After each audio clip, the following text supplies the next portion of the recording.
community around it, whether it's jungle or liquid or drum and bass, that's there for everyone, and everyone's just one when it comes to the dance floor. I think it sounds like water when you go home after listening to drum and bass and you're in the shower. It's like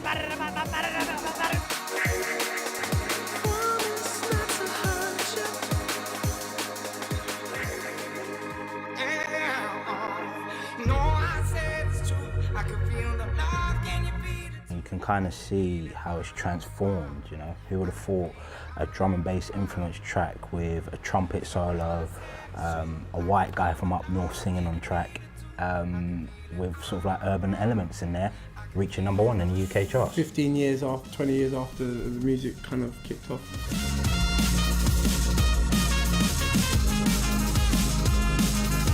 Who were your biggest influences in drum and bass 20 years ago, and how has the scene changed since then?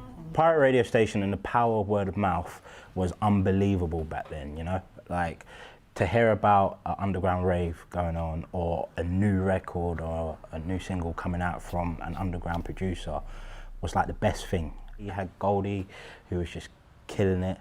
Those were big atmospheric moments that I missed out on, but I lived through older family members. And it was a kind of vibe in the era where everyone would be there together, and it felt like it was a family, tight-knit environment. From the stories I've heard, like if I stepped on your shit, it'd be like, all right, mate, don't worry, come have a drink kind of vibe, you know? And there won't be any pre-recorded mixes at that.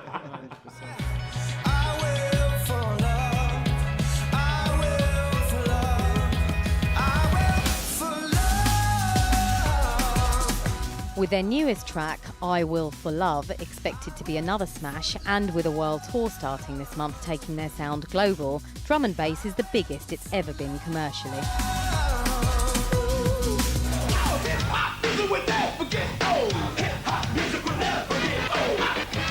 But for one-time breakdancer and graffiti artist Goldie, who helped pioneer drum and bass, the music back then was about creative rebellion, unlike what he says is today's formulaic sound. Drum and bass kind of went, it. You're all idiots, because I don't believe in any of you now. And I think the thing with drum and bass music, at its pure source, it was the punk of this country. It was about working the music that was completely fresh and new. And you've got this one record going here, and you've got this record going here, and these two records get into the mix, and they just happen at this moment. And for that moment, it's neither one of those two artists, and it's just hype, it just works. We've had so many influences growing up. One of the biggest influences we've had is sort of like the London underground scene, or even the UK underground scene, if you like.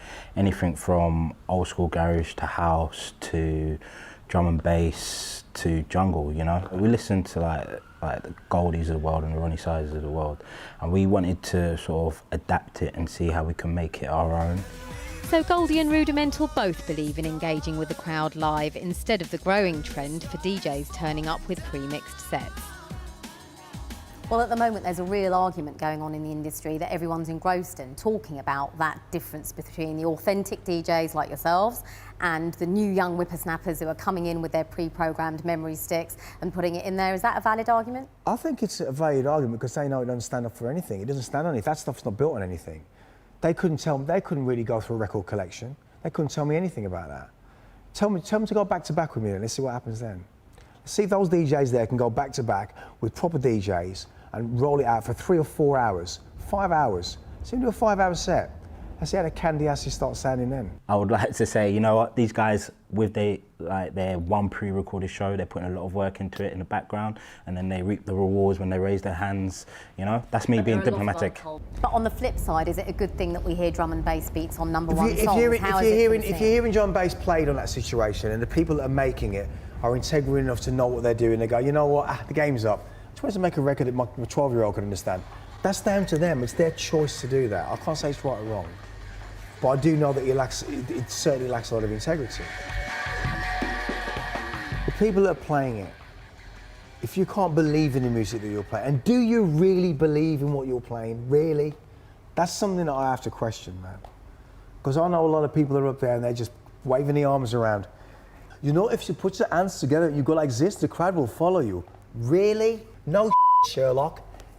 And I say to myself, really, where the do you really come from?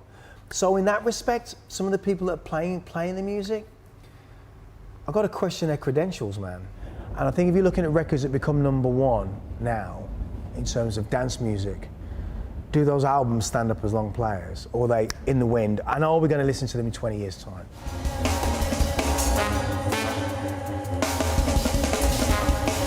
It's kind of nice to still be here and to just kind of hope that I think the EDM thing's burning itself, it's eating its own head at the minute. I mean, it really is. People aren't getting booked as much as they think they were getting booked to do stuff.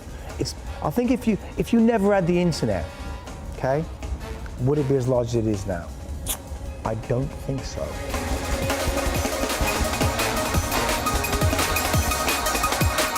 Maybe it's about telling your kid that music, don't listen to it, go listen to this music. Do you know what I mean? Like, I'm getting angry now.